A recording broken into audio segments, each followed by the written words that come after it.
भाई नमस्कार. नमस्कार. पूर्ण नाव सांगा. रत्नकुमार बसवंत बोळे, राहणार गुंजोटी.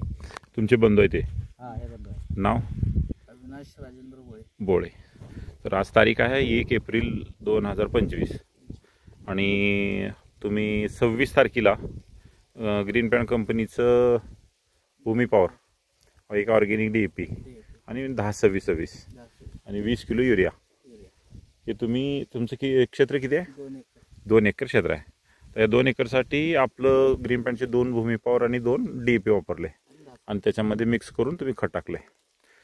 हे लाईनी किती आहेत टोटल? 50 लाईनी आहेत. आता तुम्ही इकडून टाकत आलात 40 लाईनी टाकले. 40 लाईनीला टाकलेत. 10 लाईनी राहिले. आता इकडल्या 10 लाईनी राहिलेत. इकडे पाणी खत कम पडलं. इकडे पाणी दिलंय ना? पाणी दिलेलं आहे. आता आपलं हे जे खत टाकलं ते लाईन लास्ट कोणती आहे? हे लाईन हे आहे. ह्याला टाकले पण थोडं कम पडलंय, बरोबर आहे ना? आता आपण इकडं वापरलं नाही, उजवीकडं. हां रत्नाकर साहेब, आता इकडं जर भेटलं तर पिवळं दिसतंय, बरोबर आहे का? आणि इकडल्यात आणि इकडल्यात फरक आहे. काळोखे ह्याच्यावर म्हणजे प्रमाण ऊसावर काळोखी आहे. थोडं उंचीमध्ये फरक वाटतंय, बरोबर आहे का? आता हितच आता शेतकरी एकच इकडं नाही वापरलं तर इकडं वाढ पण कमी आहे आणि पिवळटपणा पण हां आणि काळोखी असा विषयच नाही.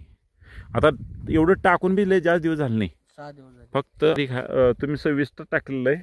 आज 1 एप्रिल आहे, म्हणजे जस्ट 5 दिवस झालेत. 5 दिवसात एवढा फरक आहे. म्हणजे तुम्हाला आतापर्यंत 5 दिवसात फरक दिसला आहे का? नाही, 5 दिवसामध्ये फरक दिसला आहे का नाही? 5 दिवसामध्ये मस्त फरक आहे. हां हां हां.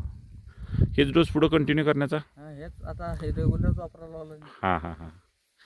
तर मी प्लॉट विजिटला आलो होतो एका दिवशी, त्याच्यानंतर तुम्ही येऊन घेतलात. आपण डोस हे कंटिन्यू करू.